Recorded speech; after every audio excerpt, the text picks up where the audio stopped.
کتنا اہم چیز ہے. اللہ کی نعمتوں میں سے بے شمار نعمتیں ہیں جو دل پہ اترتی ہیں اللہ کی. ایک نعمت کا میں آپ کو اظہار کرتا ہوں، غور کریں اس پر، کہ جس کا دل اصلاح قلب ہو جائے، اصلاح اختیار کر لے، اللہ اس کو ایک نعمت عطا ہو. نعمت تو بہت ہے، میں ایک نعمت کی بات کرتا ہوں آپ سے، اور بہت بڑی نعمت ہے، بہت بڑی نعمت ہے. وہ اتنی بڑی نعمت ہے کہ حدیث ہے ترمذی کی، ابو ہریرہ رضی اللہ تعالیٰ عنہ روایت فرماتے ہیں اس حدیث کو، فرماتے ہیں کہ بھائی وہ اتنی بڑی نعمت ہے کہ وہ شخص جہنم میں جا ہی نہیں سکتا. اور مثال کیا دی ہے حدیث کے اندر کہ اس کی مثال ایسی ہے کہ جیسے تھن سے دودھ نکلنے کے بعد تھن میں واپس نہیں جا سکتا، ناممکن ہے نا یہ. اسی طرح یہ نعمت اگر کسی کو حاصل ہو جائے وہ جہنم میں جا ہی نہیں سکتا. اصلاح قلب کی ہو جائے تو انسان کو وہ نعمت نصیب ہوتی ہے. ابھی دیکھیں، اور ایک اور حدیث کی حدیث ہے، ابو عمر رضی اللہ تعالیٰ بات فرماتے ہیں اس نعمت کے بارے میں کہ وہ اتنی بڑی نعمت ہے اصلاح قلب کے بعد، جس عورت کا یا مرد کا ہو جائے دل اصلاح ہو جائے، تو اس نعمت کا انعام یہ ہے کہ جتنی بھی چیزیں ہیں پسندیدہ، اللہ کو سب سے زیادہ پسندیدہ چیز وہ ہے جو اس نعمت کو کہے کہ وہ سب سے زیادہ بڑی پسندیدہ چیز ہے جو اصلاح قلب ہونے کے بعد جو نعمت ملتی ہے. ابھی نعمت کا نام نہیں بتا رہا میں آپ، انسان کو میسر ہو جائے گا. اب مجھے آپ بتائیں کہ جو سب سے زیادہ پسندیدہ اللہ کو، تو پھر انعام بھی تو سب سے زیادہ پسندیدہ ملے گا نا اللہ تعالیٰ کو آخرت میں، مقابلہ ہوگا اس کا. شرط کیا ہے؟ وہ ملتی کس کو ہے؟ جس کا دل صحیح ہو جائے، دل پہ جس نے محنت کی ہو، دل پہ محنت کی ہو.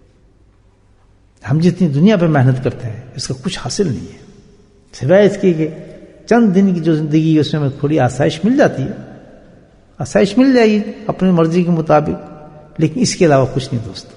لیکن جو انسان آخرت کے لیے محنت کرتا ہے، جس دل پہ محنت کرتا ہے، وہ کیا مقابلہ کرے گا اس دنیا کا الحمدللہ جو وہاں جو ملے گا اللہ کی طرف اس کو. جتنی دنیا میں محنت کرتے ہیں اس سے کئی گنا چاہیے کہ ہمیں جو آخرت کی تیاری کے لیے اپنے دل کی طرف محنت کریں اور کثرت ذکر کریں. اللہ نے ذکر دیا نا اس کے اصلاح کے لیے. یہ ایک نعمت جس کی میں دو آپ کے نام بتائیں، تو کیا نعمت ہے جو کم ملتی ہے؟ دل جب انسان کا بن جائے، دل جب بن جائے تو وہ نعمت نصیب ہوتی ہے جس کے لیے اتنی بڑی حدیث آئی ہے. وہ کیا نعمت ہے؟ رقت قلب. نہیں سمجھے؟ نہیں، رونا، آنکھ سے نکل جانا. دل رقت آتی ہے، دل میں رقت کہتے ہیں کہ اس کا خاص اردو لفظ نہیں آ رہا ہے ذہن میں. تو پھر کیا ہوتا ہے؟ انسان کی آنکھ سے آنسو نکلتا ہے، آنکھوں میں آنسو آ جاتے ہیں. تو جب رقت قلب انسان پر طاری ہو جاتی ہے، قلب کی اصلاح ہو جاتی ہے، تو پھر وہ اللہ کی باتوں کو سن نہیں سکتا. اتنا نرم اس کا دل ہو جاتا ہے، اتنا دل کہ ادھر قصہ چلا نہیں ادھر آنکھوں سے جاری ہوتا. یہ کتنی بڑی نعمت ہے انسان کے آنکھوں سے آنسو نکلنا. یہ کتنی بڑی نعمت ہے کہ اللہ تعالیٰ فرماتے ہیں کہ وہ جہنم میں جا ہی نہیں سکتا. جو شخص روتا ہے، جس کی آنکھوں سے آنسو نکلتے ہیں اللہ کے لیے، اللہ کی خاطر آنکھوں سے آنسو نکلتے ہیں اس کی، تو پھر کیا ہے؟ ایسے انسان، وہ آنسو ایسے ہیں کہ اس کو جہنم میں جانے ہی نہیں دیں گے. اتنا ناممکن ہے اس کو جہنم میں جانا کہ جیسے کہ دودھ کو تھنوں میں واپس ڈال دیا جائے. کتنی بڑی نعمت ہے، کتنا بڑا پھل ہے. اس کھیتی کو صحیح کر لیں آپ تو کیا پودا لگے گا اس میں، آنکھوں کو مجھے بتائیں.